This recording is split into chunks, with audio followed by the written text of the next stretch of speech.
Les titres, l'État bien déterminé à trouver le coupable du drame de Wemé et à assurer la sécurité dans la région. Les ministres de la Justice et de la Défense ont donné une conférence de presse sur le sujet.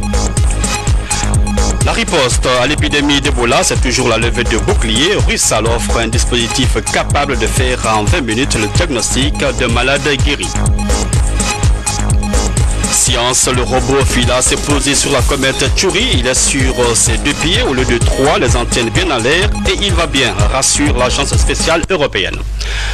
Voilà messieurs, bonsoir, merci d'être avec nous. Le Conseil des ministres s'est tenu ce jeudi en session ordinaire sous la haute autorité du chef de l'État, professeur Alpha Condé. Entre autres points à l'ordre du jour, la gestion des ordures ménagères à Conakry. Le compte-rendu de ces travaux avec le porte-parole du gouvernement.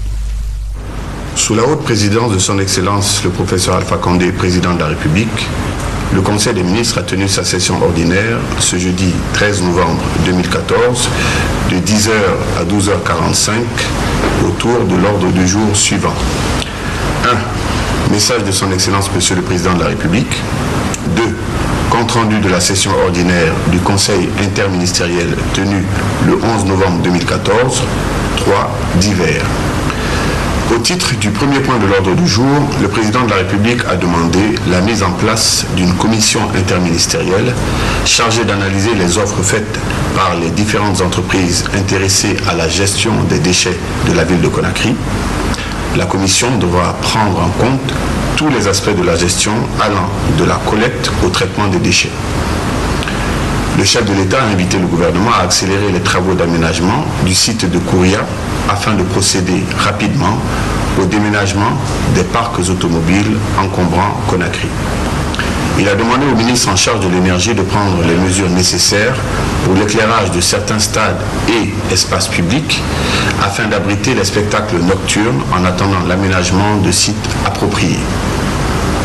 Au titre du deuxième point de l'ordre du jour, M. le Premier ministre a fait un compte-rendu détaillé de la session ordinaire du Conseil interministériel tenue le mardi 11 novembre 2014. Au titre des comptes rendus, le ministre des Travaux publics a fait un compte-rendu relatif à la situation des voiries urbaines de Conakry. Après avoir retracé l'historique des voiries de Conakry, le ministre a présenté le réseau de voiries de chaque commune et il en a dressé l'état des lieux.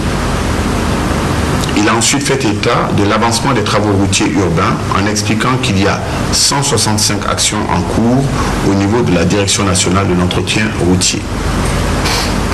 Le ministre a signalé les causes de dégradation du réseau routier qui sont notamment le vieillissement, la surcharge des véhicules, l'accroissement du trafic de poids lourds, l'utilisation des caniveaux comme dépotoirs d'ordures.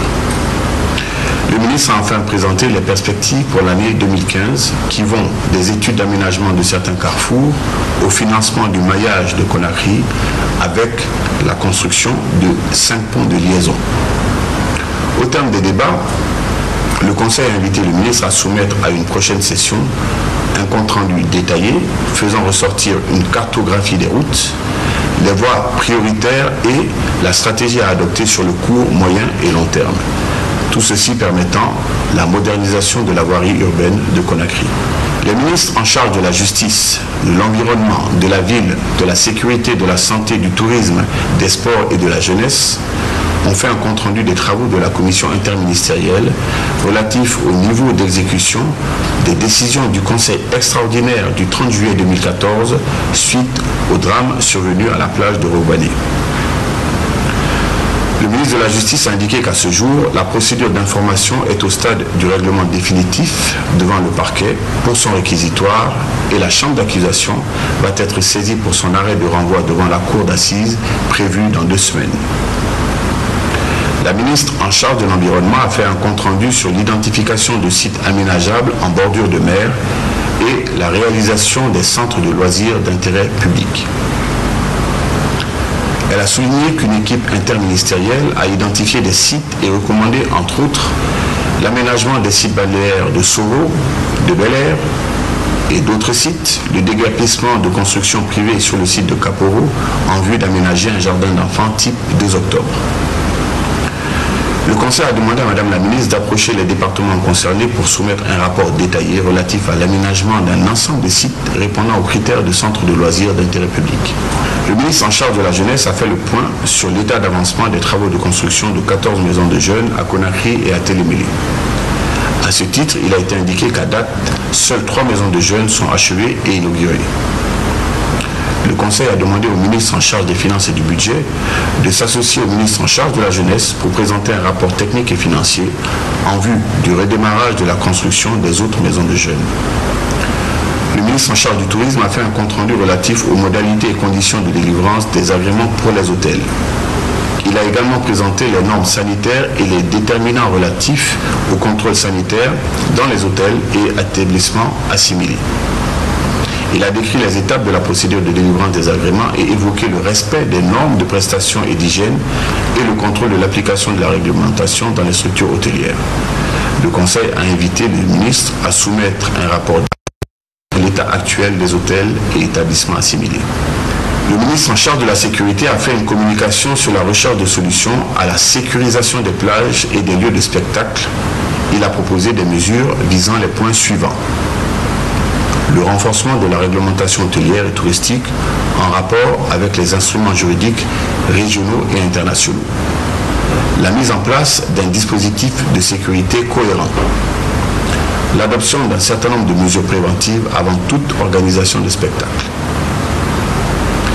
Il a suggéré la mise en place d'une commission interministérielle qui élaborera une réglementation stricte comprenant des consignes de sécurité idoines en vue de répondre aux attentes de la jeunesse et de permettre la fréquentation et la gestion de ces plages.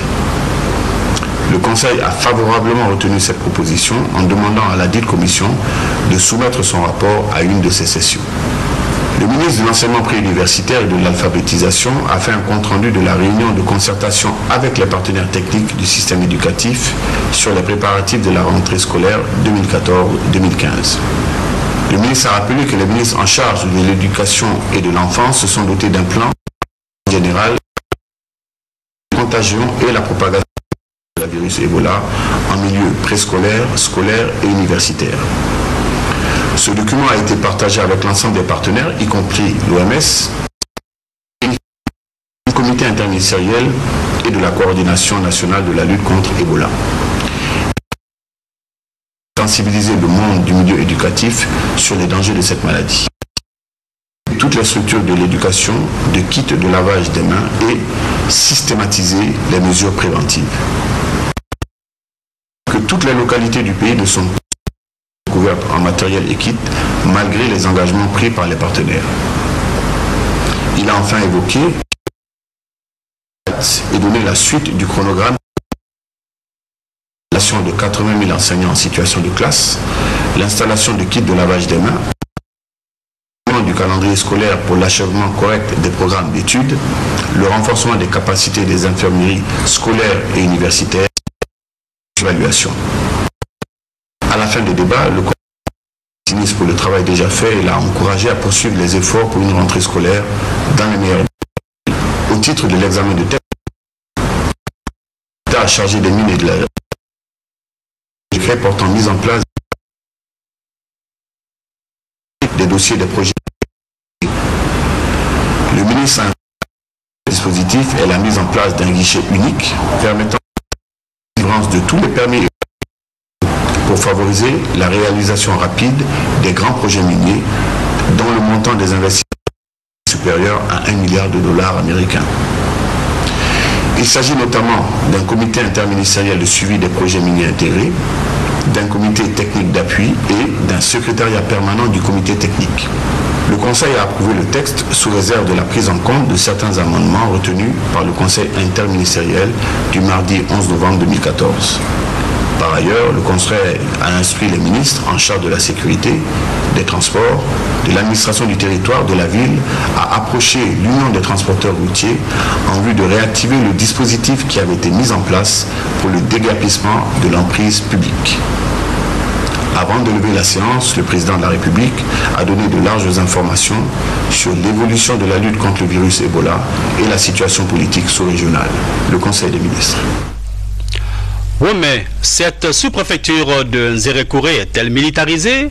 Sur la question, le ministre de la Justice et celui de la Défense ont rencontré hier la presse nationale. Cheikh Sako et Abdul Kabele Kamara rassurent que le seul objectif recherché est d'asseoir et de préserver la quiétude dans la région. Tcherno Younoussaba. Une importante avancée dans la procédure sur l'affaire de Womé. Dans ce dossier, plus d'une centaine de personnes sont entendues. À cette étape de la procédure, 80 personnes sont inculpées par le pool des juges d'instruction. Parmi elles, une quarantaine est déjà placée sous mandat de dépôt à Nzerekouré, alors que 40 autres en fuite sont recherchés par les forces de sécurité. Il y a eu une réponse judiciaire aux événements malheureux et inacceptables de Womé. Le 31 octobre 2014, le dossier de la procédure a été communiqué au procureur de la République pour son réquisitoire définitif de règlement. De l'avis des magistrats instructeurs, la procédure sera transmise à monsieur le procureur général après la cour d'appel de Kankan, afin que vers la fin du mois de novembre 2014, une ordonnance de transmission des pièces en vue de la saisine de la chambre d'accusation de cette cour pour son arrêt de renvoi devant la cour d'assises. Autrement dit, nous comptons, avant la fin de l'année, organiser des assises pour qu'il y ait une justice dans cette affaire. Lors de cette conférence de presse, le ministre de la Justice et son homologue délégué à la Défense ont apporté des précisions sur les informations qui font état de la militarisation de Womé depuis le drame. Si les militaires sont restés pendant un certain temps, c'était pour parer à cette répétition d'événements malheureux. En revanche, il n'a jamais été question d'empêcher les habitants de Womé de revenir sur leur lieu d'habitation. Il était urgent, face à la gravité des faits, de mobiliser à Womé une force mixte pour, afin à l'effet d'assurer la sécurité. Entre la date de la commission, comme l'a rappelé monsieur le ministre d'État, et l'arrivée, n'est-ce pas, des forces de l'ordre, il s'est écoulé un certain temps. Et la découverte des cadavres, il s'est écoulé un certain temps. Donc, arrivé à Womé, il nous a été rapporté que le village était vide. À la fin de la procédure, dans cette affaire, toutes les personnes inculpées pourraient être renvoyées devant une cour d'assises pour examiner de nombreuses infractions criminelles mises à leur charge. Le plan de réforme administrative et de la fonction publique guinéenne a été présenté hier au cadre de l'administration centrale et aux acteurs sociaux. La démarche vise à susciter des réactions et des échanges visant à établir une administration performante au service du citoyen. Baba Kouyaté. L'administration publique guinéenne est caractérisée par manque de clarté et confusion dans les missions et attributions de l'État et faible capacité managériale pour une gestion moderne des structures. Voilà en substance le constat fait par les experts de la réforme. Pour inverser la tendance, le PREMA partage avec les cadres de l'administration centrale et les acteurs sociaux le plan de la réforme administrative et de la fonction publique. Un plan de 7 axes qui propose des solutions pratiques à tous les autres agents de l'État pour qu'ils soient efficaces et livrent un service de bonne qualité. En ce qui concerne la gestion des ressources humaines, il faut valoriser la ressource humaine, donner aux gens non seulement des postes mais aussi des équipements. Et enfin, pour m'arrêter là, nous pensons qu'il faut rationaliser les missions, les structures, les postes et les effectifs. Après avoir analysé et amendé le plan de la réforme, le gouvernement caresse le rêve de voir cette réforme se réaliser. Cet atelier, il va falloir passer maintenant à la phase concrète, la phase de réalisation des différentes activités prévues dans le plan de mise en œuvre. Donc il faut mobiliser les ressources. La Banque mondiale nous accompagne heureusement. Il faut mobiliser les compétences au niveau des différents ministères, au niveau de toutes les administrations déconcentrées. On a vu tous les actes qui ont été touchés aujourd'hui par cet atelier. La validation a été acquise. La réforme de l'État, c'est une mamelle qui est aussi importante que la justice, que la sécurité. La mise en œuvre de la réforme est prévue pour 12 mois. C'est pourquoi des recommandations ont été faites allant dans le sens de l'appui du gouvernement et ses partenaires. Il s'agit notamment de l'accélération de la mise en œuvre du projet École nationale d'administration et une gestion efficace des ressources humaines. La feuille d'audience du président de l'Assemblée nationale, Claude Kory-Kountiano, s'est entretenue avec la représentante de AIFES et avec les responsables de la QNG-DSF. Les entretiens ont porté sur la promotion de la femme, comme le précise ce commentaire de François Lamant. Avec la cellule de coordination de la CONAG-DCF, les échanges ont porté sur la promotion de l'exercice de la citoyenneté des femmes, leur participation aux instances de gestion et de décision publique et le renforcement du pouvoir économique des femmes. Les difficultés auxquelles la CONAG-DCF est confrontée dans la mise en œuvre de sa lutte ont été largement expliquées au président de l'Assemblée nationale. Nous avons initié un document de la base depuis 2008. Et ce document a fait l'objet de consultations au niveau des 16 pays de la CEDEAO parce que nous nous sommes rendus compte que malgré l'existence des différents textes juridiques, les droits des femmes restent encore en bas de l'échelle. Le second entretien a permis à la représentante de AIFES, Fondation internationale pour les systèmes électoraux en Guinée, d'informer le président de l'Assemblée nationale du démarrage de l'analyse du code électoral par les experts de son institution. Certains partis politiques au sein de l'Assemblée avaient demandé la révision de ce code électoral par la Commission des lois. Nous avions dans notre projet qui est financé par USAID cette activité qui était d'analyser le code électoral, de voir quels sont les problèmes, de proposer des solutions, des recommandations qui seront utiles à la Commission des lois quand elle fera sa révision du code. En réponse à ces deux délégations, le président de l'Assemblée nationale a rassuré que les préoccupations formulées retiennent l'attention de l'Assemblée nationale et seront inscrites au programme des activités de l'institution. Comment offrir aux jeunes des chances d'entreprendre des projets? C'est dans ce sens aussi que Blue Zone lance son projet Blue Incubateur pour pousser les jeunes vers l'entrepreneuriat. Deux entreprises ont signé un partenariat avec Blue Zone pour soutenir cette démarche. Marie-Angélique Bangoura. Ils viennent de signer un partenariat d'investissement pour des projets innovateurs. L'enjeu est de soutenir les petites et moyennes entreprises en mettant les jeunes au cœur de l'action. La PIP, l'agence de promotion des investissements privés, accompagne le projet présenté par l'entreprise Blue Zone.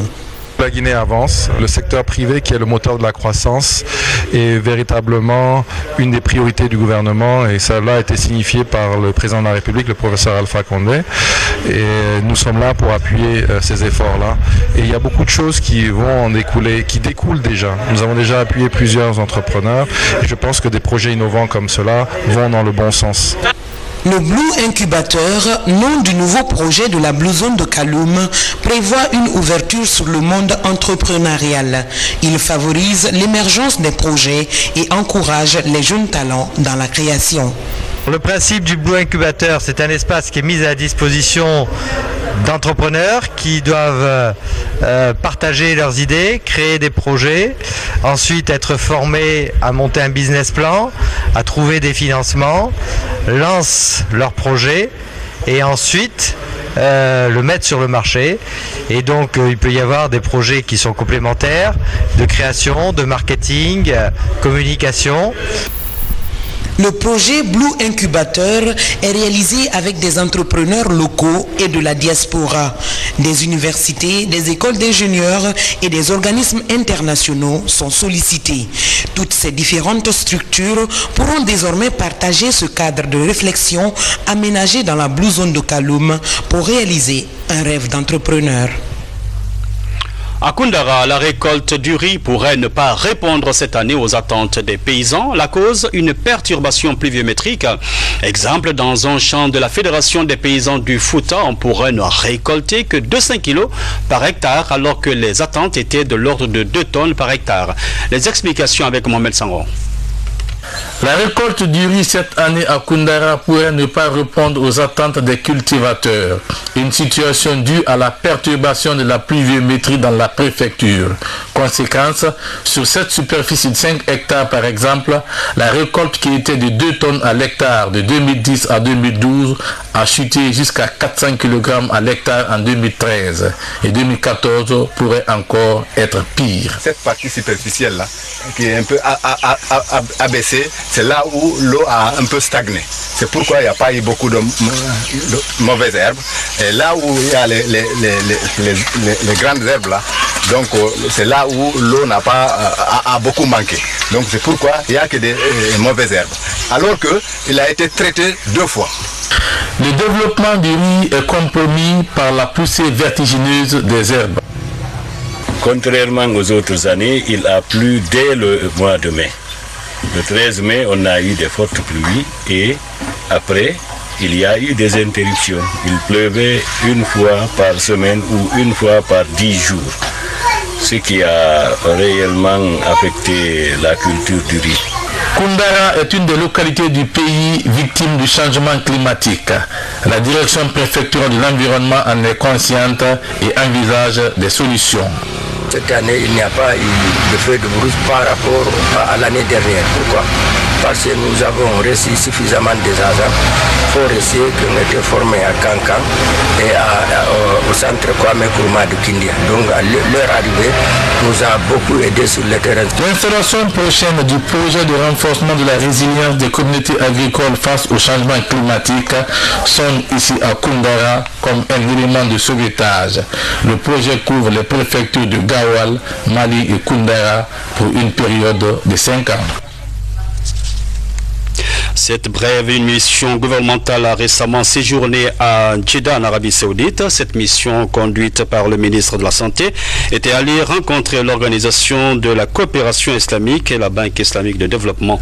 Au cours des entretiens à Jeddah, la mission a évoqué la situation de l'épidémie Ebola et ses conséquences sur l'économie guinéenne. Pour assister la Guinée dans sa lutte, la Banque islamique de développement a offert 6 millions de dollars. Nous y reviendrons. Lutte contre l'épidémie d'Ebola, Rusal s'annonce aux côtés de la Guinée. La compagnie minière a offert un appareil de plasmaphéreuse destiné à renforcer la stratégie de lutte contre le virus. Cet appareil établit en 20 minutes le diagnostic de malades guéris d'Ebola. Habib Cham, Karifa Keita, commentaire. La plasmaphéreuse, cet équipement ultra moderne, doit son nom à son rôle qui consiste à prélever les anticorps des miraculés pour en faire un moyen de traitement des autres patients. Adapté aux réalités d'Ebola, il est le fruit de l'accord du 23 octobre signé entre la compagnie Rusal et l'agence russe de protection des consommateurs. Dans ce point de presse, le partenaire russe dévoile le nouveau dispositif anti-Ebola. Grâce à cet appareil, nous voulons introduire une méthode qui est recommandée par l'Organisation mondiale de la santé. Ça veut dire la transfusion des plasma convalescentes qui tiennent les anticorps protecteurs contre le virus Ebola. Cet appareil il est complètement automatisé. C'est la machine qui, pendant 20 minutes, retire le plasma et rend le sang rouge à son propriétaire, ça veut dire à donneur. Et on reçoit le plasma dans 20 minutes et cette plasma est prête pour être distribué à malades d'Ebola. Ce médecin russe travaille au laboratoire mobile offert par la Fédération de Russie. Avec ses 7 autres collègues russes, il promet de rester en Guinée aussi longtemps que la maladie va se présenter. Cet engagement de Moscou qui s'accompagne d'un appui technique constitue tout un symbole pour le gouvernement guinéen. L'appareil qu'on nous a envoyé est un appareil d'un type tout à fait particulier. Le diagnostic de Ebola, c'est une course. Donc, il s'agit de ne pas surtout retarder les résultats. Dans les centres qui reçoivent actuellement les malades, les suspects viennent de tous les côtés. Il faut rapidement un appareil automatique pour faire le diagnostic. Tel qu'elle l'a annoncé, Rusal renouvelle son engagement à remplir ses promesses vis-à-vis de la Guinée. Dans cet élan, les deux partenaires affichent leur volonté à célébrer ensemble et à court terme la fin de l'épidémie dans le pays. Comment réussir une ouverture des classes sans épidémies Ebola. C'est à cela que s'attellent les autorités en charge de l'éducation. C'est dans ce sens aussi qu'un atelier de formation a réuni hier des enseignants et des encadreurs sur la prévention et la gestion de la fièvre Ebola en milieu universitaire. Le commentaire de Salioba Moussa Komara. Lavage des mains, contrôle des températures, c'est la condition pour accéder dans l'enceinte de l'université Barack Obama. À l'intérieur, enseignants et encadreurs apprennent les méthodes de prévention et de gestion de la fièvre hémorragique à virus Ebola en milieu universitaire. Avant de même ça, moi j'avais tout prévu, les kits. Peut-être que vous avez vu vous-même. Nous avons des seaux, des colorants pour laver les mains. Nous avons des thermoflash de haute gamme pour tester toute personne rentrant dans l'université, au sein de l'université. Qui est là tous les matins, même d'abord actuellement c'est les personnels qui viennent. Chaque matin, chacun doit laver les mains avant de rentrer et on contrôle la température de chacun avant de rentrer au sein de l'université. Initiée par le ministère de l'Enseignement supérieur et de la Recherche, cette formation vise à outiller les enseignants et les encadreurs en techniques de prévention et de gestion de l'épidémie d'Ebola dans les établissements scolaires et universitaires avant l'ouverture des classes. À l'issue de cette formation, nous avons dit d'essayer de véhiculer le message à leur tour à ces milliers d'étudiants qui viendront de différents horizons et essayer de pérenniser cette information durant tous les mois d'enseignement et de leur façon de participer réellement à éradiquer ces fléaux. C'est pour cette raison que nous devons nous appuyer sur eux parce qu'ils sont en contact direct avec les étudiants. Ils nous permettront de mieux véhiculer le message et nous croyons qu'avec cette méthode, nous pourrons vite bouter ce maudit virus qui n'a fait que perdurer en Guinée. En attendant la reprise des cours, les autorités en charge de l'éducation et de l'enseignement entendent équiper les écoles et les institutions d'enseignement des moyens de prévention contre le virus Ebola. Et puis au Libéria, l'état d'urgence est levé, a annoncé la présidente Ellen Johnson Sirleaf. Il avait été instauré le 6 août dernier pour lutter contre l'épidémie d'Ebola. Le chef de l'état libérien a néanmoins rappelé que le combat n'était pas terminé contre l'épidémie. Demain encore, comme aujourd'hui, ensemble les manches retroussées contre le virus Ebola. Voilà, mesdames, messieurs, c'est la fin de cette édition réalisée par Abdul Karim Kamara. Je vous assure que ça a été un privilège de vous servir. Merci de votre attention. Demain, les infos, c'est avec Adel Kamara. Bonsoir.